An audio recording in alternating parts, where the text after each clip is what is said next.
Boa noite, irmãos. Vamos então elevar o nosso pensamento a Jesus, em gratidão por aqui estarmos, vibrando no melhor para todos, no nosso melhor entendimento, e que possa Jesus nos inspirar e nos trazer a paz, o equilíbrio para as nossas tarefas da noite, envolvendo todos aqueles familiares nossos que não estão conosco, mas que também receberão a bênção do Pai Celestial para se fortalecerem e caminharem aqui na terra. Vamos dizer a Jesus, muito obrigado por aqui estarmos juntos, pelo estudo da noite, pelas tarefas, as quais, sem Ti, Jesus, nada poderemos realizar. E com o Teu amor, com a Tua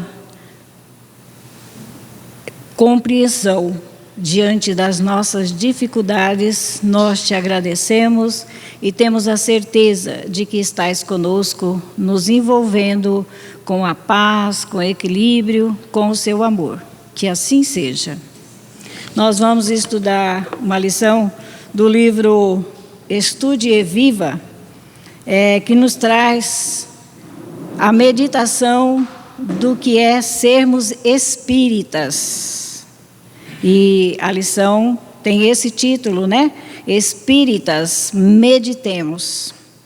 Um templo espírita é, na essência, um educandário em que as leis do ser, do destino, da evolução e do universo são examinadas claramente, fazendo luz e articulando orientação. Mas por isso não deve converter-se num instituto de mera preocupação academista.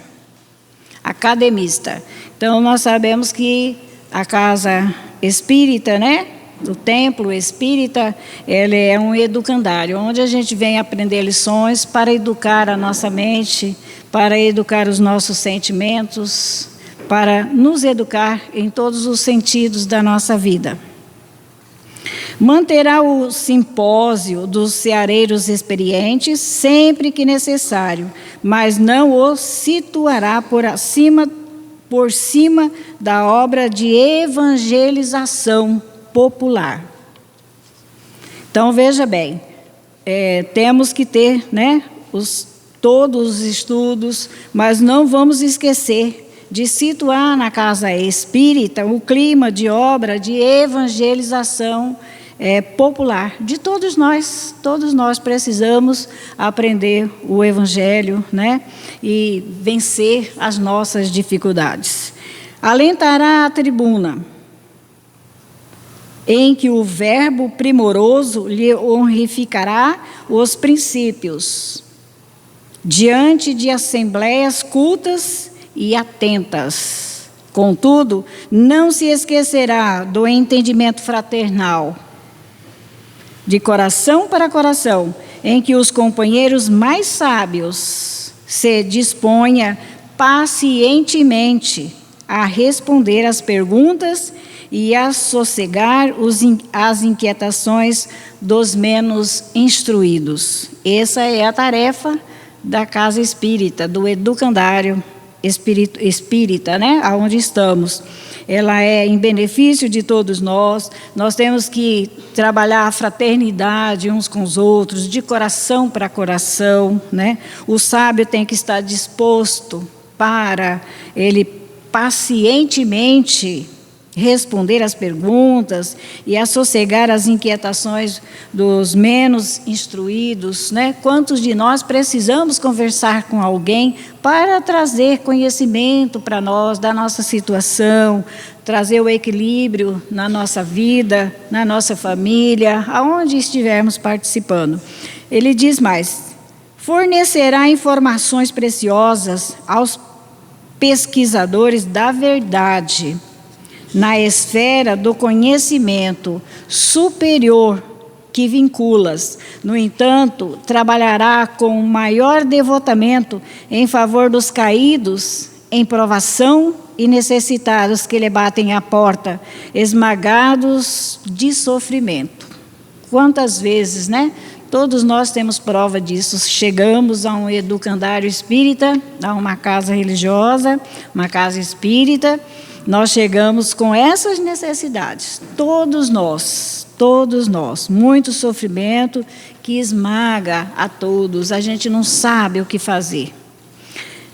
Prestigiará a ciência do mundo, que suprime as enfermidades, e valorizará o benefício da prece, do magnetismo curativo no socorro aos doentes, né? Então, o prestígio à ciência do mundo, que nos ajuda na enfermidade, mas também valorizar a prece, né? Todos aqui estamos em prece a Jesus, fazendo prece a Jesus para que nos fortaleça, para que nós possamos trabalhar mais uns pelos outros. Não é uma prece que está tudo bem, que a gente não precisa, né, de trabalhar mais o nosso corpo físico, a nossa mente, mas uma prece para se fortalecer e cada dia trabalhar mais. Então, valorizar o magnetismo curador no socorro aos doentes, que também é muito importante, ou quase que importante totalmente, né? A mudança do nosso magnetismo, a troca que passamos a receber numa casa religiosa, onde recebemos, através da prece, o passe magnético. Divulgará o conceito filosófico e a frase consoladora. Propiciará o ensino, multiplicando o pão. Um templo espírita revivendo o cristianismo é um lar de solidariedade humana. Olha o que é uma casa espírita. Um templo espírita revivendo o cristianismo, né? É um lar de solidariedade humana em que os irmãos mais fortes são apoio aos mais fracos e em que os mais felizes são trazidos ao amparo dos que gemem sobre o infortúnio. Essa é a nossa tarefa, que estamos numa casa, num templo espírita, né? Nesse sentido, é lícito recordar os apelos interessados pelo mundo espiritual aos espíritas, através da codificação kardeciana, no item 4 do capítulo 20 do Evangelho segundo o Espiritismo, que nos aponta um rumo certo. E nós vamos estudar essa lição do Evangelho nessa noite. E depois, e levai a palavra divina aos grandes que a desprezaram. Veja bem. E depois, e levai a palavra divina aos grandes que a desprezaram, aos eruditos que exigiram provas, aos pequenos e simples que a aceitaram, porque, principalmente entre os mártires do trabalho, na provação terrestre, encontrareis fervor e prece. Naqueles que seguem Jesus dentro da doutrina espírita, nós temos certeza de encontrar nesses irmãos encontrar o fervor da prece, o devotamento, né? A vida modificada de cada um que segue a doutrina espírita. Esses receberão com hino de gratidão e louvor a Deus, a santa consolação que lhe levareis, e baixarão a fronte, rendendo-lhe graças pela aflição que a terra lhes destina. Então, realmente, quando entendemos e nos tornamos, ou deixemos que a doutrina espírita, os ensinamentos de Jesus, adentrem a nós, como nos diz aqui a lição, vamos abaixar a nossa fronte, né? E vamos agradecer pelas aflições que a terra nos destina. E a gente não quer sofrimento, a gente não agradece o sofrimento, né? Espíritas, reflitamos, estudemos sentindo.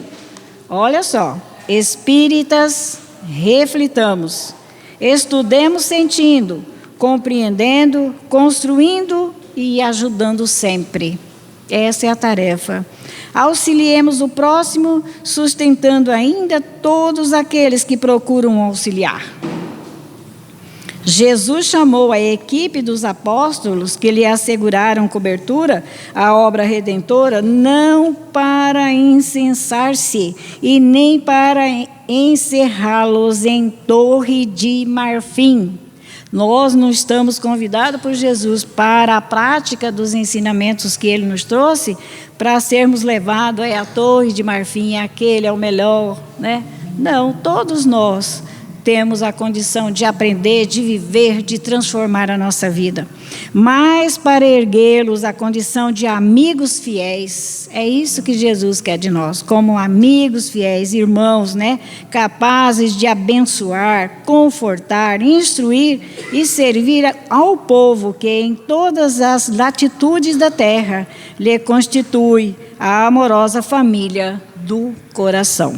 Veja bem, a tarefa de estarmos num templo espírita é muito grande, porque nós já temos grandes deveres junto conosco, já aprendemos porque sofremos, porque estamos aqui na terra, então vamos ajudar aquele que ainda desconhece.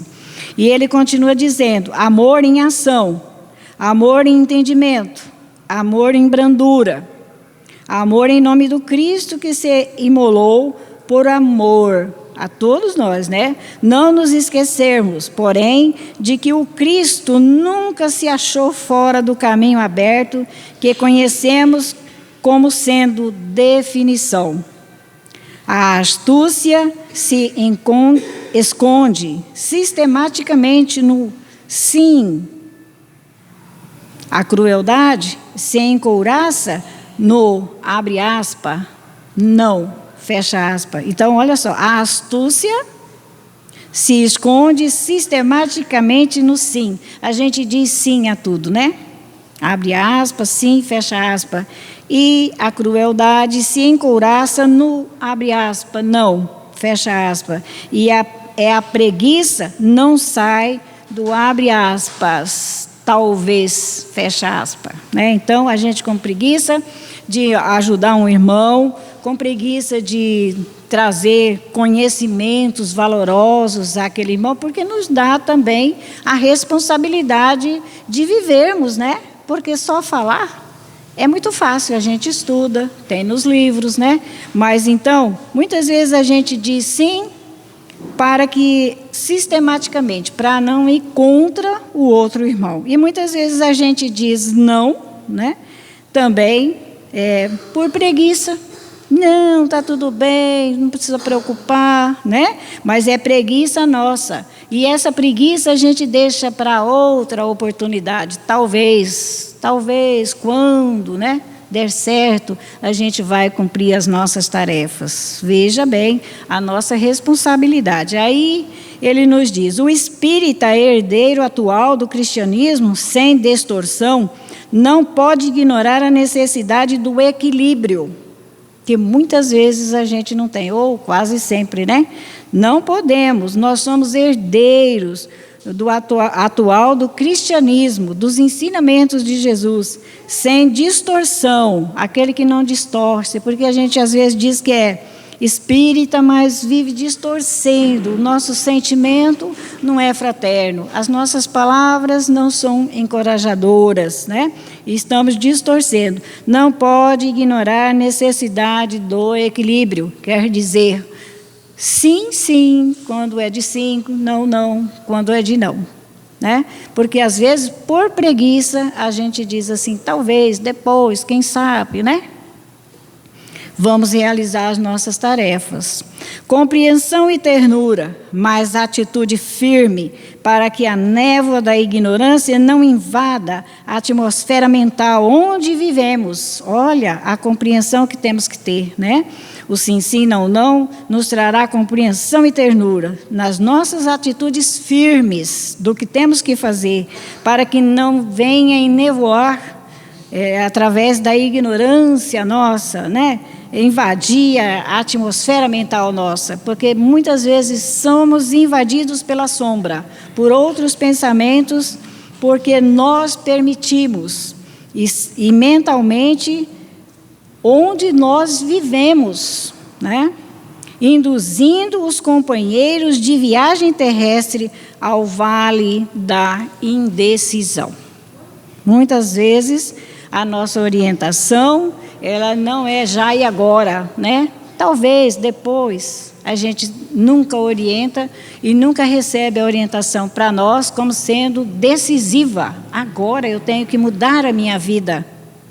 Então, veja bem, somos involuntariamente a bússolas uns dos outros. Veja bem, o que um de nós representa a todos que convivem conosco. Todos que estão junto conosco, nós somos bússola dele. Veja bem, eu vejo isso em fulano, eu vou fazer também. Quer dizer, eu estou seguindo. A gente esquece de Jesus, né? Para ser a nossa bússola de vida, o nosso guia. Mas também temos que compreender que nós podemos ser bússolas uns dos outros. Os que marcham à frente ditam normas para os que formalizam a retaguarda. Então, tem sempre aquele que está nos orientando, que está nos ajudando a caminhar.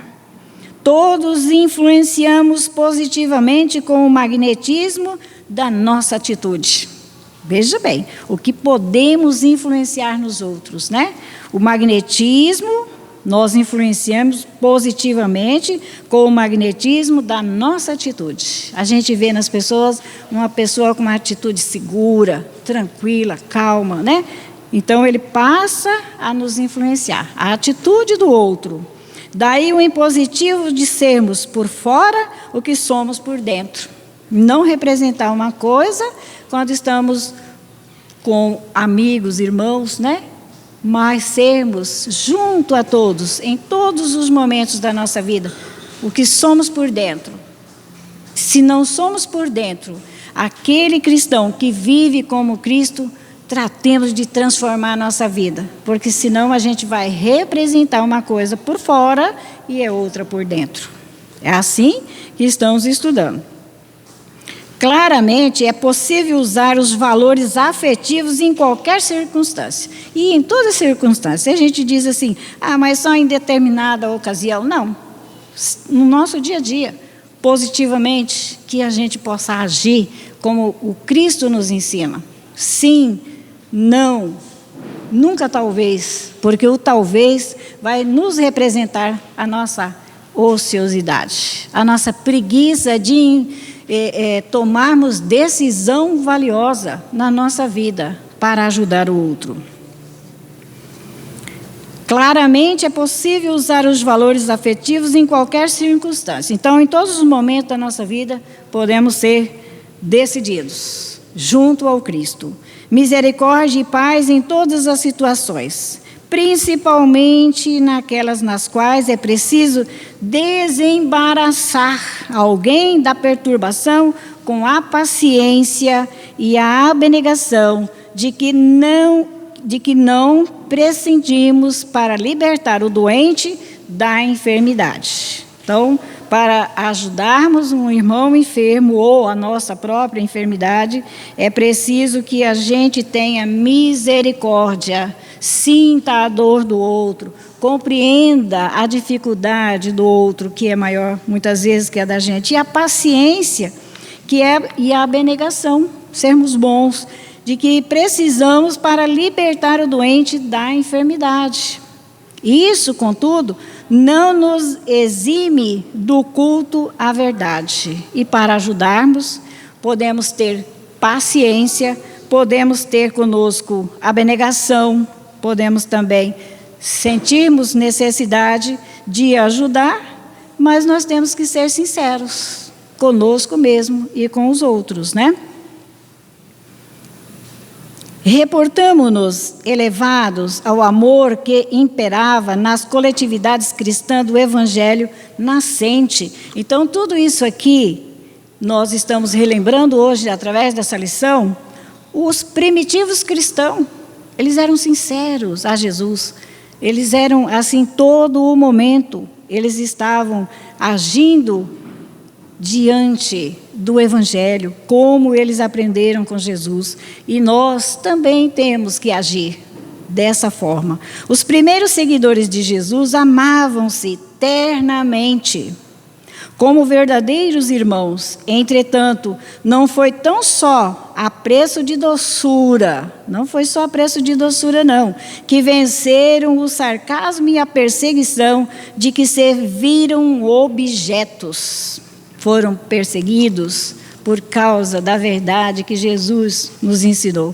E eles não saíram do roteiro para enganar, né? Eles manteve com o objetivo de seguir Jesus. Por mais perseguição que tiveram, eles continuaram a tarefa. O amor entre eles inclina a coragem, a franqueza, o desassombro, a fidelidade por ingredientes necessários ao triunfo sobre as vicissitudes da época, tanto quanto sobre si próprio. Então, eles usaram, né, os primeiros cristãos foram fiéis, foram desassombrados, não tinham medo, né? Ai, meu Deus, mas o que pode me acontecer se eu falar a verdade, né? Eles foram sinceros, eles amavam o outro com coragem, com franqueza, sobre as vicissitudes, sobre as mudanças, porque as tempestades vêm, né? E nos cria pensamentos, são sugeridos, sentimentos são mudados, mas aquele que se quer seguir Jesus, ele não deixa que isso aconteça na vida nossa, né? Todos nós. As vicissitudes, as mudanças, de toda a época houve, né? Mas mudarmos a nós mesmos, não mudarmos a maneira de sermos uns com os outros, porque as coisas para mim modificaram. Não. Dentro de nós mesmos, a mudança necessária para compreendermos e envolver a todos. Sejamos, olha, nos diz a lição, sejamos tolerantes no sentido construtivo, respeitando as vítimas de enganos consagrados e preconceitos infelizes, doando a cada um delas algo de útil, que as auxilie na edificação do bem, com a vista à emancipação futura. Que sejamos sinceros, né? Tolerantes, tolerância, construindo o bem, para que no futuro a gente possa, né, se emancipar, se libertar dessas ideias, dessa sombra mental que trazemos conosco.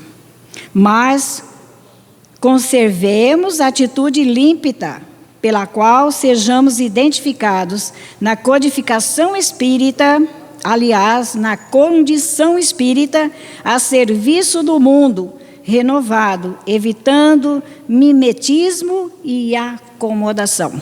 A gente se acomoda, porque realmente, quando a gente estuda o Evangelho, nós temos que mudar, né? E essa acomodação nossa, muitas vezes, nos traz o prejuízo, porque a gente deixa sempre para depois. Como nós ouvimos na lição, a ajuda do capítulo 20, no item 4 do Evangelho segundo o Espiritismo, nós vamos estudar agora sobre nós mesmos, sobre o que é o espírita, como diz, o que é a casa, o que é um templo espírita, né? E agora nós vamos estudar a missão dos espíritos, né?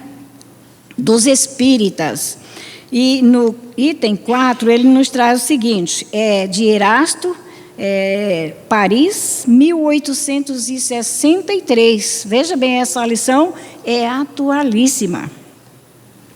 E nos diz o nosso irmão Erasto, não percebeis desde já, olha, prestemos atenção, não percebeis desde já a formação da tempestade que deve assolar o velho mundo?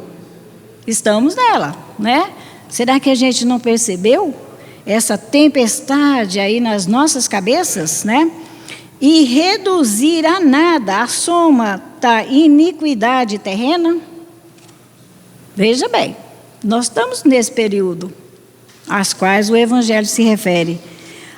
Bendizei o Senhor, vós que tendes fé na sua soberana justiça, e que somos apóstolos da crença revelada pelas vozes proféticas superiores, ide pregai o dogma novo da reencarnação e da elevação dos espíritos, segundo o bom ou mau desempenho de suas missões e a maneira por que suportaram as suas provas terrenas. Veja bem, nós temos toda a orientação. Nós estamos nesse período, né, em que nos relembra o Evangelho, as tempestades, né, assola o velho mundo, que é o mundo de provas e expiações, e agora estamos passando para o mundo de regeneração. Então, nós temos muitas tempestades a passar. E ele nos diz assim: deixai de temor, medo, né? As línguas de fogo estão sobre as vossas cabeças. Ó, verdadeiros adeptos do Espiritismo, vós sois os eleitos de Deus. Jesus confia em nós, o nosso Pai confia em nós, os espíritas, né? Ide e pregai a palavra divina. É chegada a hora em que deveis sacrificar os vossos hábitos. Como é difícil, né? A gente quer ser cristão com Cristo, mas temos que renovar os nossos hábitos. Muitos hábitos ainda que trazemos que nos afasta de Jesus. Os vossos trabalhos, as vossas futilidades, as suas propagandas. Ide e pregai, os espíritos elevados estão convosco. Não tenhamos medo, não estamos sozinhos nas tarefas que trazemos nesse momento para todos nós nos beneficiar. Não estamos sozinhos, né? Os espíritos elevados estão convosco. Falareis certamente a pessoas que não queirão escutar a palavra de Deus, porque essa palavra os convida incessantemente ao sacrifício. Veja se não acontece isso conosco, né? A palavra de Deus, esses ensinamentos que Jesus nos trouxe, nos traz sacrifício da nossa própria vida, dos nossos hábitos, das nossas palavras. A gente tem que mudar as nossas palavras, o nosso sentimento. Então, muitas vezes, a gente não quer mudar e a gente deixa, a gente fala, né? É muita coisa para mim, é muito sacrifício. Aí a gente, talvez, né? Outro dia, quem sabe, outra encarnação, e aí a gente vai deixando. Pregarei o desinteresse aos avarentos, quer dizer, convidar os avarentos a não ser tão avarentos, né? Injustos.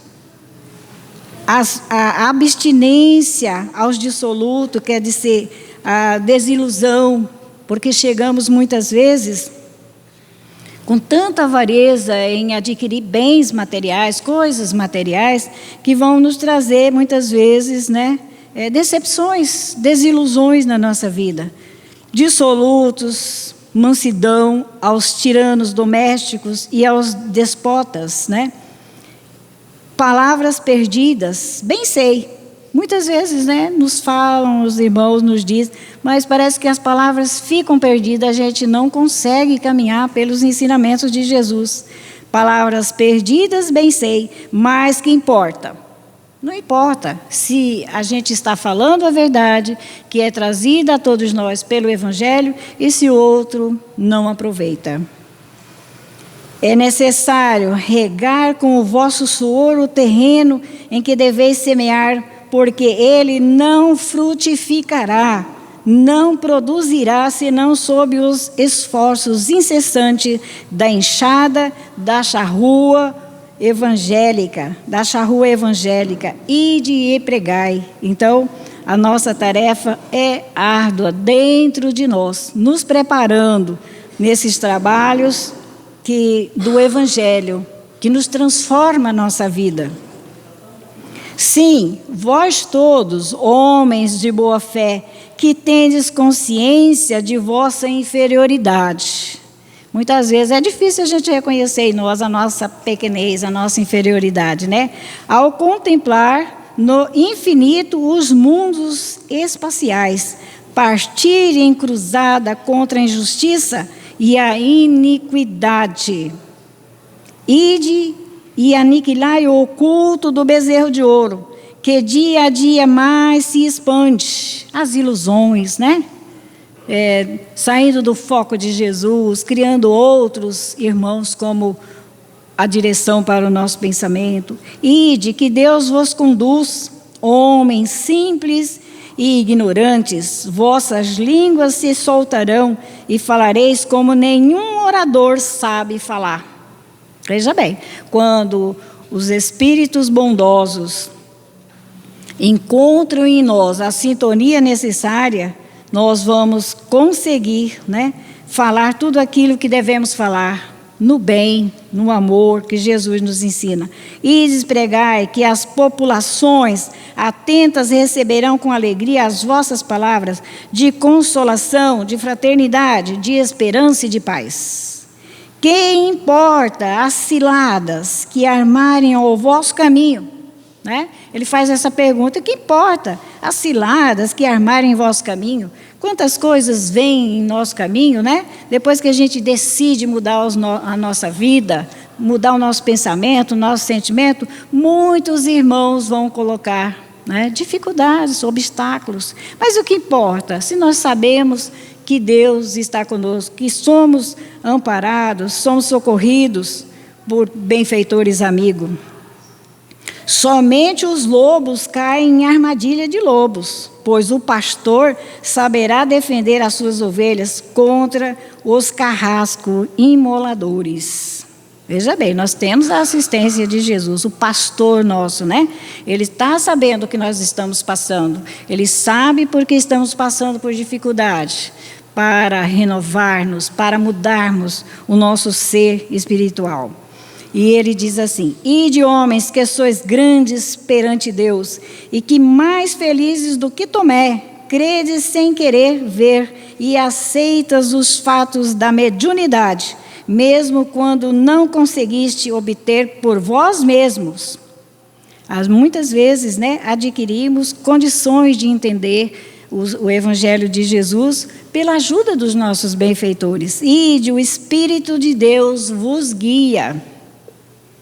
Marcha, pois, para a frente grandiosa, falange da fé, e os pesados batalhões dos incrédulos se desfanecerão diante de ti, como as névoas da manhã aos primeiros raios do sol. Veja bem, que assistência nós temos, né? Se formos fiéis, se estivermos com a fidelidade a Jesus. A fé é a virtude que transporta montanhas, disse Jesus, mas ainda mais pesada que as maiores montanhas são as jazidas da impureza e todos os vícios da impureza no coração humano. As montanhas que Jesus se refere, as montanhas de dificuldades que trazemos, a incompreensão, a falta de vontade e vontade boa de vencer a nós mesmos, né? Partir, pois, cheio de coragem, para remover suas montanhas, as nossas montanhas de dificuldade, de iniquidade, que as gerações futuras não devem conhecer, senão como pertencentes à idade das lendas, da mesma maneira como só imperfeitamente conheceis os períodos anteriores à civilização paga. Então, nós não conhecemos tão bem, né, a história do passado, do cristianismo. E a nossa também vai ser uma grande luta que nós temos que criar na nossa vida.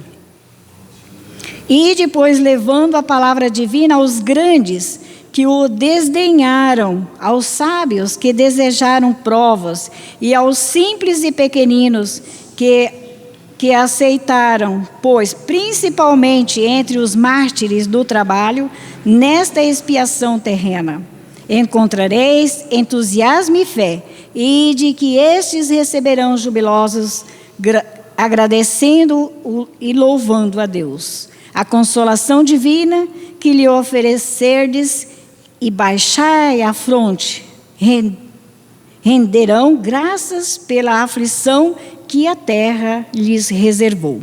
E ele diz mais: armem-se de decisão e coragem. Olha só, Nós temos que estar armado de decisão e coragem, a vossa falange. Mãos à obra. Olha o recado de Jesus para nós. O arado está pronto, a terra preparada, arai. Ide, agradecei a Deus a gloriosa tarefa que vos concedeu, mas cuidado, que entre os chamados pelo Espiritismo, muitos se desviaram da senda.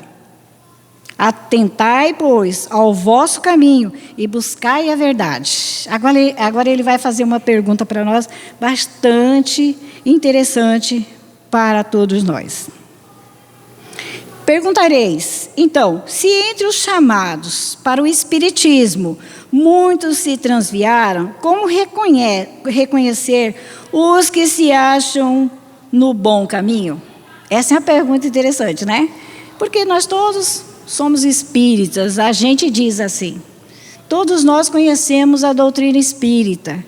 E aí, como que a gente vai saber aquele que está no bom caminho dentro da doutrina espírita e o que não está? Aí nós temos a resposta. Responderemos: podeis reconhecê-los pelo ensino e a prática dos verdadeiros princípios da caridade. Vamos reconhecer o irmão que está realmente considerado fielmente como cristão com Jesus dentro dos princípios de caridade que ele exerce, ele pratica na sua vida.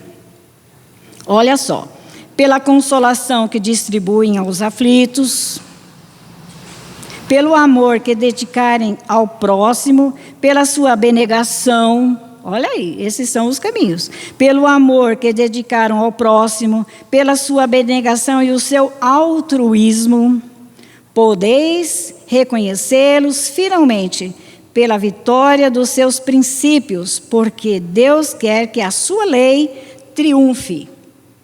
E os que a seguem são os escolhidos que vencerão. Veja bem, os que, porém, falseiam o espírito dessa lei para satisfazerem sua vontade e sua ambição, esses serão destruídos. Então, olha, a lição do Evangelho, nos trazendo o que é ser espírita, a nossa missão aqui na Terra, e a outra mensagem, nos trazendo o que é estar num tempo espírita, nos agranda, né? E podemos agora refletir, como ele nos convida. Reflitais, espíritas, meditais. E vós mesmo, né? O que estamos fazendo com esses ensinamentos? Estamos criando, afastando dos ensinamentos de Jesus, se estamos com Ele, porque muitas vezes falamos em Jesus, mas não seguimos Jesus, né? Estamos com Jesus à distância, não com Jesus na nossa vida. Que Ele nos abençoe, o amigo divino, e nos dê força para todos vivenciar esses ensinamentos que nos trarão a paz, o equilíbrio, a vida melhor, hoje e sempre. Que assim seja.